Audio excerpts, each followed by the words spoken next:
నేను ఒక 2 నిమిషాలు మనవి చేసి గౌరవ ముఖ్యమంత్రి గారు మాట్లాడతారు. ఈ సంఘటన విషయంలో ఆ ప్రాణాలు కాపాడడానికి అవర్ ఎఫర్ట్స్ ఆర్ కంటిన్యూయింగ్. కొన్ని చాలా కాంప్లెక్స్ ఇష్యూలు ఆ టనల్ చివరిలో జరుగుతూ భారతదేశంలోనే కాదు అంతర్జాతీయంగా ఈ టనల్ విషయాల్లో, టనల్ టెక్నాలజీ విషయంలో, టనల్ యాక్సిడెంట్ విషయంలో ఎక్కువ అనుభవం, నైపుణ్యం వాళ్ళు ఈరోజు ఇక్కడ ఈ సంఘటన స్థలంలో ఉన్నారు.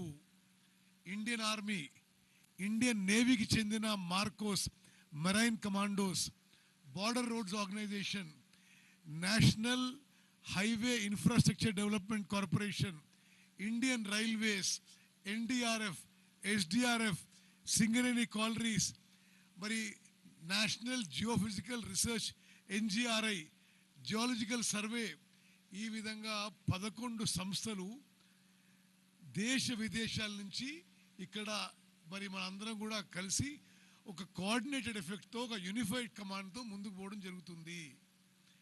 2 విషయాలు నేను మనవి చేస్తున్నాను. మరి ప్రాణాలు కాపాడడానికి రెస్క్యూ అండ్ రిలీఫ్ మెజర్స్ ఇంకా కంటిన్యూ అవుతున్నాయి. రెండో విషయం, ఈ ఎస్ఎల్బిసి ప్రాజెక్టు తెలంగాణ రాష్ట్రానికి ఒక బూన్గా ఇది డిజైన్ చేయబడ్డది. శ్రీశైలం నుంచి కింది నుంచి 30 టీఎంసీ నీళ్లు గ్రావిటీ ద్వారా ఒకసారి మొదలు పెడితే రూపాయి ఖర్చు లేకుండా తెలంగాణ రాష్ట్రానికి 3-4 లక్షల ఎకరాలకి నీళ్ళు తీసుకొచ్చే ఈ సొరంగ మార్గం 20 ఏళ్ల సంది పనులు నడుస్తున్నాయి. ఇది మాకు టెంపరీ సెట్ బ్యాక్ మాత్రమే.